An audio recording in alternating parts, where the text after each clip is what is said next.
Welcome to CBT News with Cheyenne Malone. Good morning, everyone. Welcome back to CBT News. I'm Cheyenne Malone. Thanks so much for watching. And now, here's today's top stories. Ford and its dealership body are investing a combined $2 million in partnership with the Tech Force Foundation to fund auto technician scholarships across the U.S.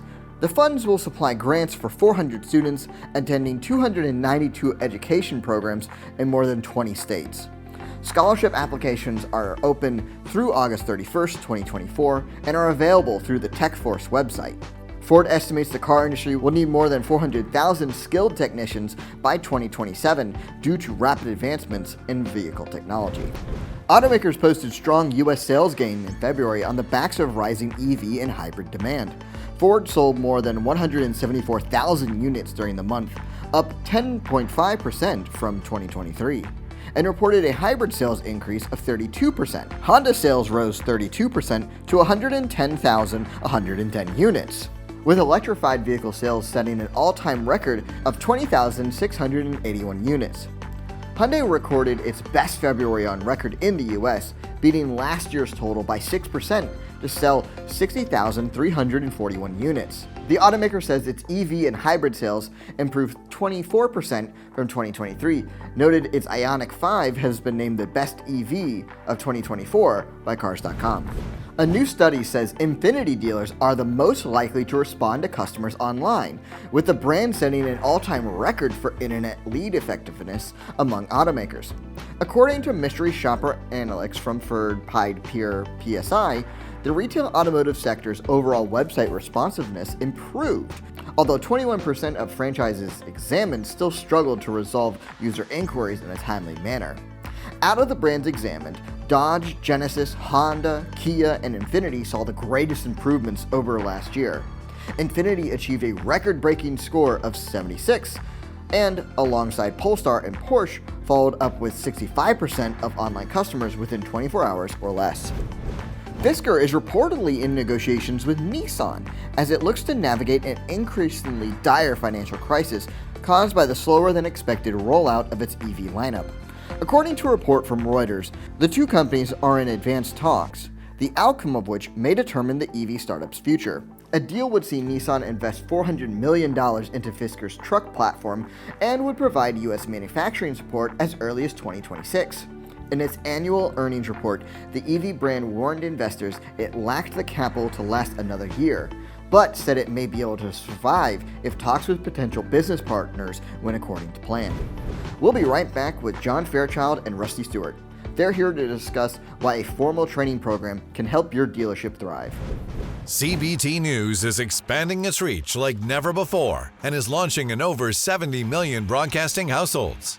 Whether you have Roku, Apple TV, or a mobile device running on Android or iOS, you can now enjoy our engaging, in-depth interviews with dealers, automakers, trade associations, best-selling authors, motivational speakers, and so much more, whenever and wherever you are. Simply search CBT News in the App Store of your smart TV.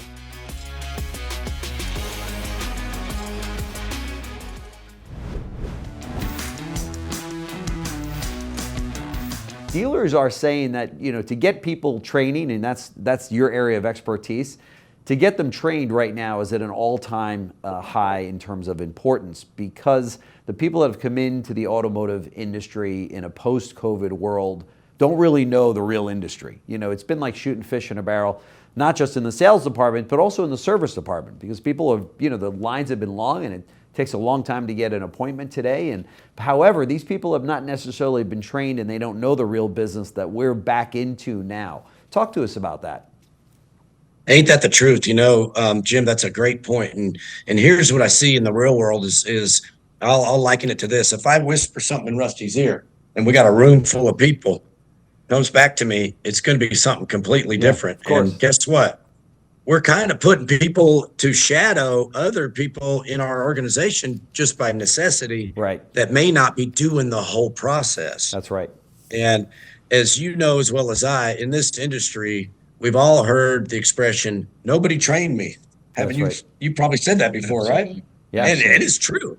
And so what's happened is, And by virtue of, like you said, with COVID, we've been short staffed, or we put people in that position that have no training, and they get habituated to oftentimes, unfortunately, taking shortcuts. Yeah.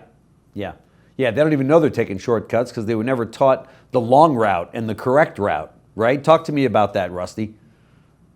Well, and then to piggyback on what John just said, all too often the training ends up being the form of it being the predecessor that may not have been doing it very well to start with, and now they were put with that person to teach them what they know, and it may not have been the best information the whole time. So they pick up the bad habits of the predecessor that probably shouldn't have been the case to start with. So by having a formalized training program and being able to establish consistency and getting those processes in place, not only breaks those old habits, but establishes the right ones to begin with. And be sure to watch this full interview right here at cbtnews.com. That wraps up our show for today, but we do invite you right back here tomorrow morning on cbtnews.com. And remember, you can stay up to date with the most recent news and trends influencing the retail automotive industry by following us on TikTok, LinkedIn, Facebook, and X, formerly known as Twitter. I'm Cheyenne Malone. Thanks so much for watching. You have a good one. CBT News, your #1 resource for auto industry news and content.